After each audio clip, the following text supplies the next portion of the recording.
guys, welcome back to Let's Play Shadow Hearts Covenant. Last time we dealt with the dreaded pit fights, this time in the form of King Solomon's trials. And now that we've done that, we've raided the place, let's go talk to our sage friend.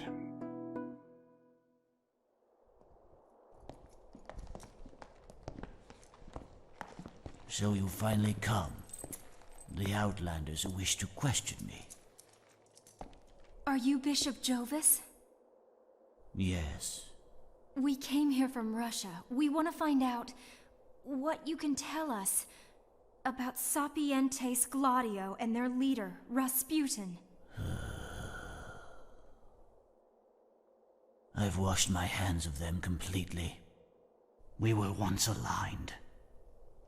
Now we're nothing more than enemies. And do you happen to know what Sapientes Gladio, or should I say Rasputin, is planning to do? Some nonsense about stealing a country. It's not nonsense! That's my country you're talking about! Listen here. Your friend has ruined my whole life! How dare you call it nonsense? Anastasia. That's horrible.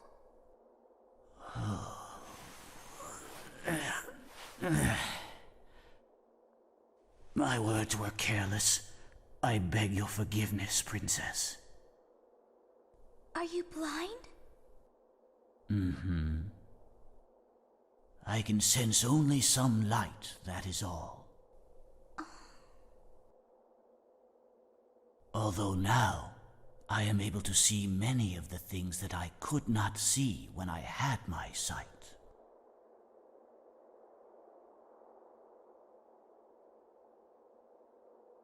Huh? Huh?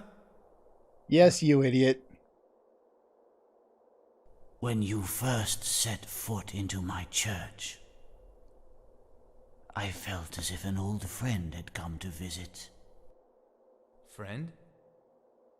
The god of wrath's soul that is sealed within you made me feel so.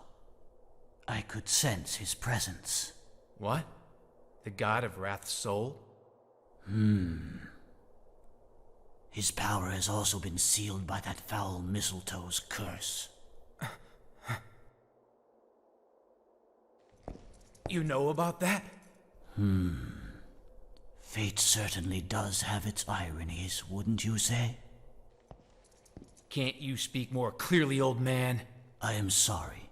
I am a bit out of practice, I suppose. I have not met the likes of you since I left the secular life and came here.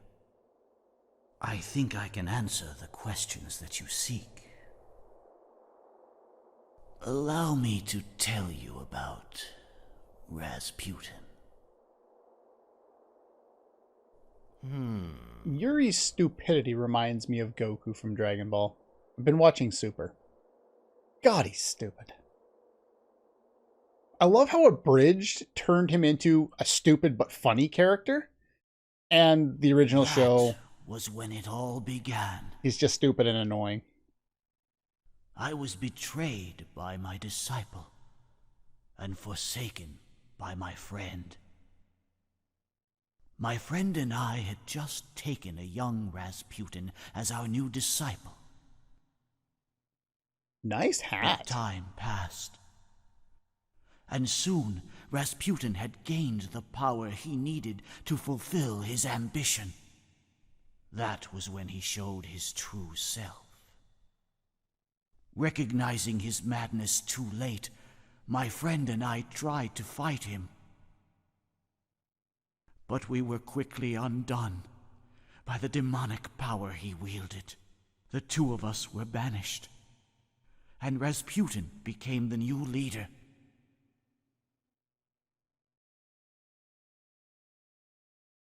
He has made a soul pact with the king of demons, Asmodeus. That is what shields him and protects his mortal flesh.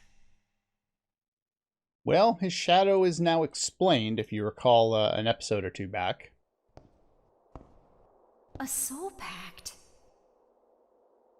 When a person sacrifices his very soul in exchange for unearthly power.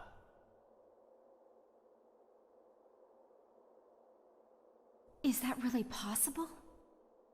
It is. If one possesses great knowledge and willpower. I'm afraid that's exactly what Rasputin learned from us. So you're saying that he possesses the power of Asmodeus? Maybe he thought he was strong enough, but at some point, well, while unaware, his soul was devoured by Asmodeus.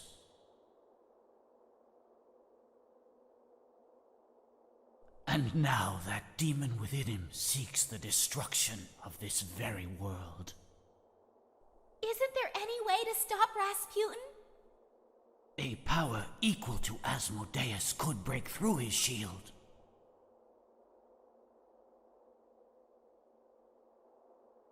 Power like that? Where would we find it? Within the heart of this young man. Huh? Me? To stop the madness of Rasputin and our former organization. My friend fought to change the future of the entire world. His plan was to summon a god that would shake the earth and shatter the skies. When I saw his plan would reorder the nature of the world, I became fearful. Hey now, wait a minute. My friend lost his confidence in me. And in order to battle Asmodeus, he made a soul pact with the most powerful demon he could find. Yes, the god of wrath, Ammon. But the soul of Ammon is now sealed within you. Why is this so? Because you defeated my friend and conquered the will of Ammon. And so, when the god which was summoned turned to light and was crushed by you, my friend's soul disappeared within you as well. Hey, old man. That friend of yours. Cardinal Albert Simon.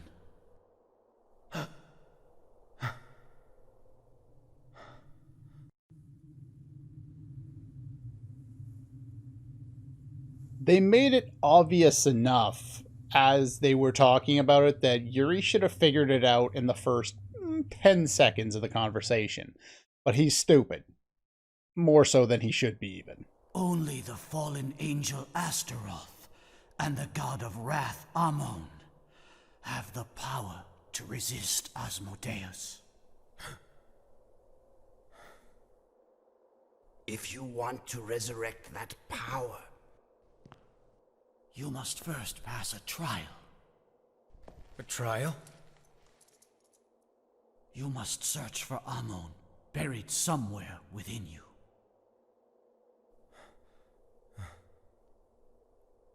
But how?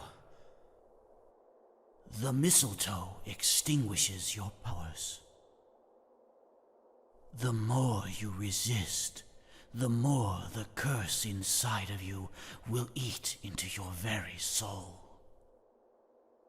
There is a limit to how much even the strongest of wills can endure. And what if I can't endure? You will go permanently insane. Yuri's halfway there as is, to be quite honest. Yeah, right. Good one, old man. Yeah, give me a break. You need not go alone. I will come with you. It will be a most perilous journey, my young friend. You? Amon is a powerful foe. I think you know that far better than I do. Father! Huh? Let me take your place. I'll be the one to go with him. Karen.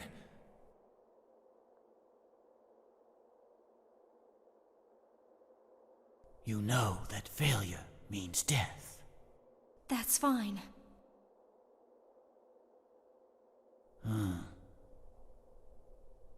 It shall be. Now then, come with me.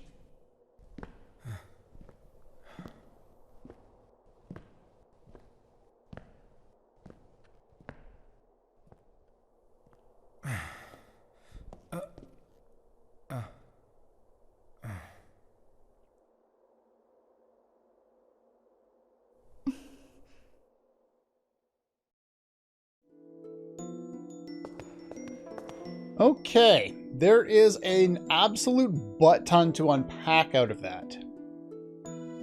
First of all, you should have known, if you'd played the previous game anytime recently, you should have recognized the name of the God of Wrath at the very start of the whole conversation, and that is all Yuri should have needed to identify to go, oh, I know what's going on here. He should have remembered stuff that went on, you know, a year ago or 6 months or whatever it is. And for whatever reason, he takes absolutely forever to finally figure out what's going on. Also, the little nod that we saw in behind Jarvis, whatever his name is, in terms of, like, he was talking about Rasputin, and Rasputin's picture was always in the forefront. However, behind him, we had the old sage and a guy in a top hat looking and just kind of carrying this presence that we have seen before. So it should have been pretty obvious what they were going for. Also, this blind old sage seems to know absolutely everything about everything because it's an RPG, and of course there's a wise old guy who knows absolutely everything. We have Roger in our party. It kind of makes sense, even though he's not an actual party member, but yeah. Once you feel ready for the trial, whatever it is, tell Bishop Jarvis. I guess I was watching a Marvel movie earlier today, so that's why that was in my head. Okay, last time we were missing out on 2 items. One of them is behind here. Evasion down. And I believe the other one is right here. Somewhere? The other one is around here somewhere. I think. Video game? I thought it was in one of these corners. Oh, wait a minute. Is it right here? What? I swear, it was right here. He'll be at the altar. Yeah, I know. I could have swore it was right here. Wasn't it? Can I not do it yet? Maybe I can't do it yet.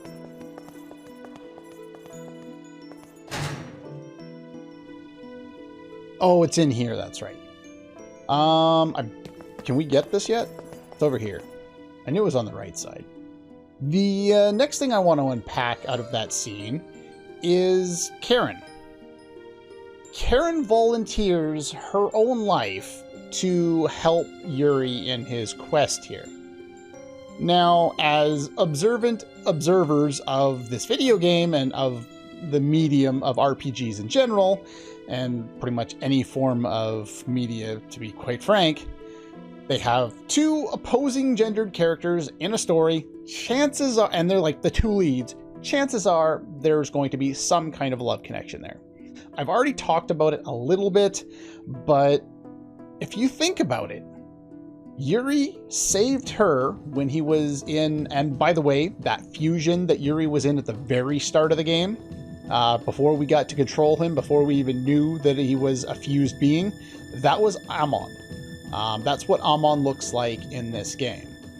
It was hard to tell because of the animation or the art direction change from the first game to the second game, but that is indeed who Yuri was fused into at the time.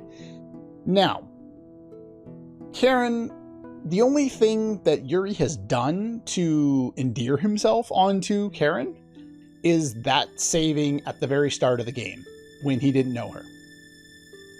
Other than that, like, I've talked about their kind of budding relationship. They've had little allusions to it, but there's been almost nothing. And for her to make a grand gesture like this just seems a little out of place to me. Anyway. Okay. Yes, you are back once again. Nothing to say.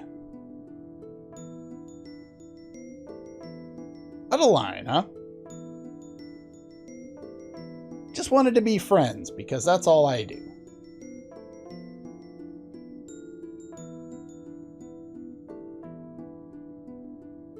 Do what you do like normal.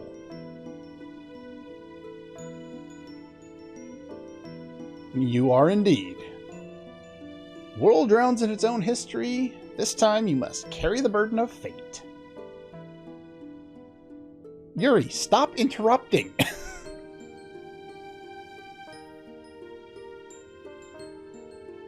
Please continue. See your future. Can you now? What exactly is in my future?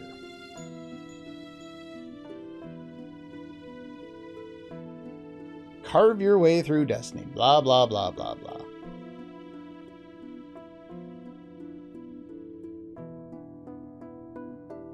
Now what? The most interesting bit about these little sequences is this whole kind of dynamic between Yuri and the Ring Soul. More than just getting the item. It's kind of interesting to see this kind of developing, back and forth between the two. Oh yeah, the Ring Soul had mentioned something about a wife. Yeah, just randomly asking for his wife's name. I'm assuming it's a him. Just a guess. It's kind of an odd choice. Probably not the smartest move to make if you go and ask someone's wife's name off the top of, when you're just barely ever, talking to this person. They're probably not going to like that all that much. They're going to think you're kind of, trying to get too close to someone who's already close to you. And yeah, Miyabi. Very young and very beautiful. You got kids? Aya. I don't know if this is supposed to be a Parasite Eve reference. I doubt it, but it's probably just a name.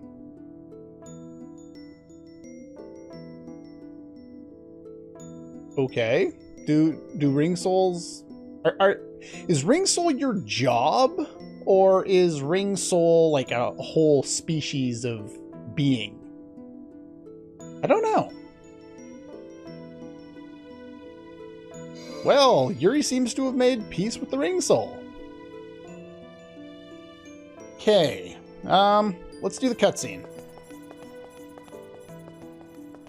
I don't think this is a door, is it? No, that's not a door.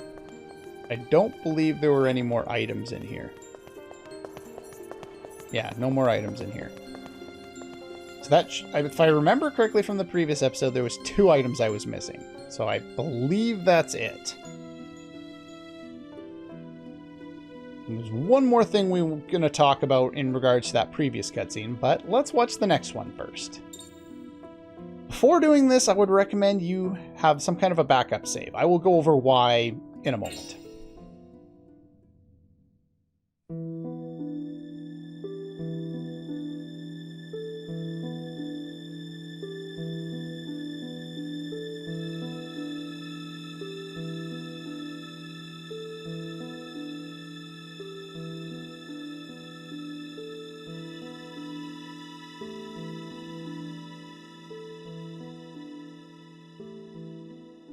my children.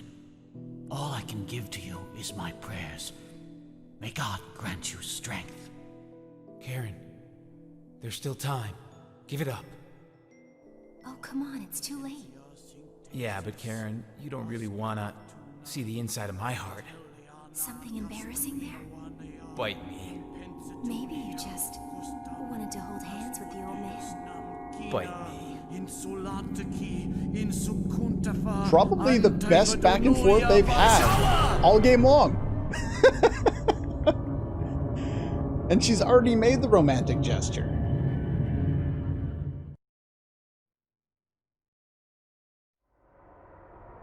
We are in Yuri's soul.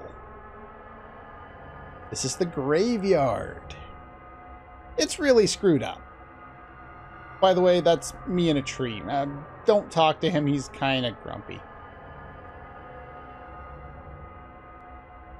Looks like he's sleeping.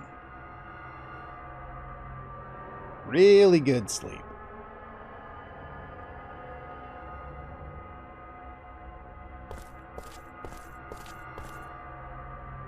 Alrighty. So, I'm not gonna go dicking around to all the other places. I believe we're kind of locked out of our fusion powers at the moment. Or at least going into the graveyard to power up things. But that's not a big deal.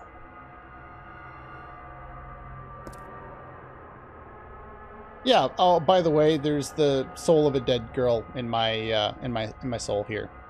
No particular reason why she's here. She's just here. I don't know. She's a curious little ghost. And yet Yuri was worried about ghosts, what, in the previous episode? I don't get it. The game's weird.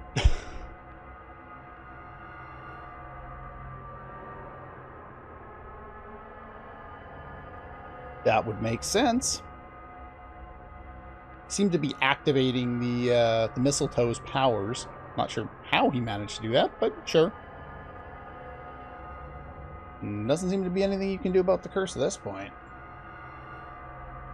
Gonna get Amon next, or Amon. Speaking is difficult. Try and find out more about the creepy tree. Alright. Keep at it.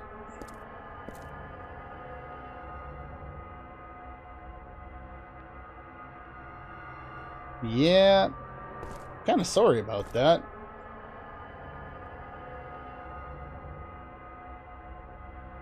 Now, for Karen, it's probably awkward because she came there with Nikolai, and Nikolai is believed to be behind the death of all the people there. I guess he had Lenny outside, and if you remember, we spoke to one of the locals in the area, and they said there were some other people around here. That Nikolai didn't really respond. So yeah, there were other people hiding. Those were Nikolai's men, including Lenny and the Iron Claws, and it's assumed that they're the ones who killed everybody. Gotta find that true path. And then she magically teleports away, because why not? Door of Desires. Pretty thick door. Can't do anything with that one.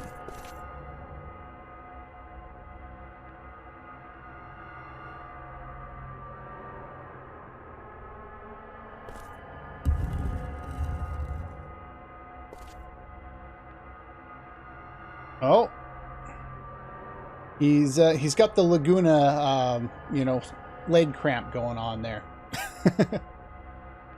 Little tightness in your chest. I'm sure you're fine. It's not a heart attack or anything. At least the weird headaches haven't started yet. Nice little nod back to the previous game, though I don't think Kodelka is sending him messages at this point.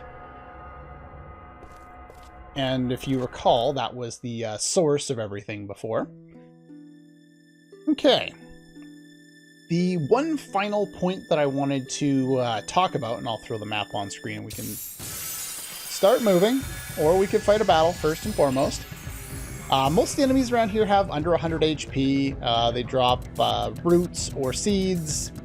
There's nothing really to worry about in these fights. We should just be able to go and take care of them relatively quickly if I know how to do the ring today. And I haven't done much of any of that today. In fact, I've done none of it today. And I missed twice. That's always good.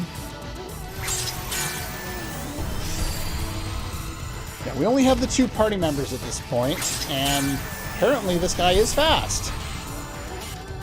2nd level spells. So we'll just basically combo up and take on the enemies one at a time.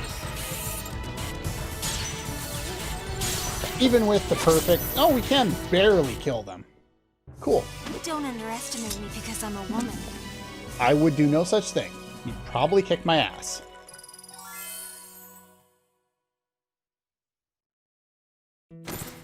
Alright, yeah, that was kind of a forced battle. I don't know if the encounter is fixed, but there is a forced encounter that continues the cutscene.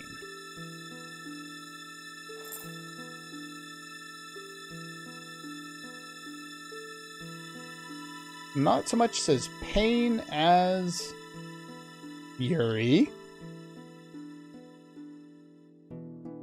What is wrong with you, Yuri?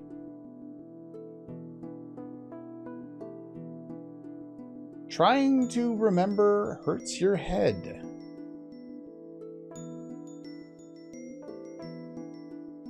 That would be incredibly frightening, at least for me, just losing your memory. Like, there are certain things I'd like to lose memory of, you know, the first time you play a game, like the first time I played Chrono Trigger, or the first time I played Final Fantasy VII back in '97. You know, being able to play those games without having the memory of them for the first time again would be absolutely fantastic. But at the same time, just losing all of your memory of all the people that you care about and everything, that sounds incredibly frightening.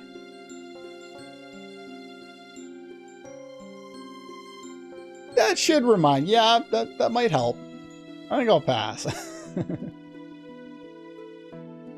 Okay, so the other thing I wanted to talk about is the fact that Amon is in Yuri's soul. Now, if you remember the previous game, and I'll just go over this real quick about my equipment, we have the chainmail belt and the western belt over here. The circlet was an item I found a little while ago. It's basically like the face guard, except for better, and I believe it's female only. I have some other stuff sitting around, and a couple of pairs of spikes to make sure we're all good, make sure they each have plastrons and their best weapons. And this is one of the few times I have decided that I'm going to steal some crests from other people, just because we only have the 2 party members here. So I've grabbed Art Cure, which I'm allowing on everyone anyway. That I'm allowing on everyone. But I grabbed Arc Shield, Arc Barrier, and I grabbed this just for Gale. I could have grabbed something else for Gale, but nothing else would fit. However, I have my stuff set up, so I grabbed that just in case I wanted to do that. I'm not 100% sure how I'm going to approach things going forward, but figured I'd grab those just for that. And so yeah, Yuri doesn't have, or rather, Amon is an optional fusion in the first game. So it kind of makes sense that he wouldn't necessarily be in Yuri's soul, depending on how you did the previous game. And it doesn't matter if you got it or not in the previous game. It's an integral part of the plot here, and will always be here, regardless of whether you load save data or not. Just a regular mirror, huh? However, there was one throwaway line that made a little more sense. And that was when Jovis was talking about the fact that kind of Yuri's light, or him defeating the light or whatever, had an impact on Amon. And if that's the case, then the fact that he defeated Albert Simon in the previous game, regardless of whether you get Amon or not, somehow that has incorporated Albert Simon's soul, and together with Amon's soul, somehow it's just been incorporated into Yuri. I missed! So I guess that's their way of kind of dealing with it, though it is a little bit of a retcon to kind of require something that was optional at one point. Go.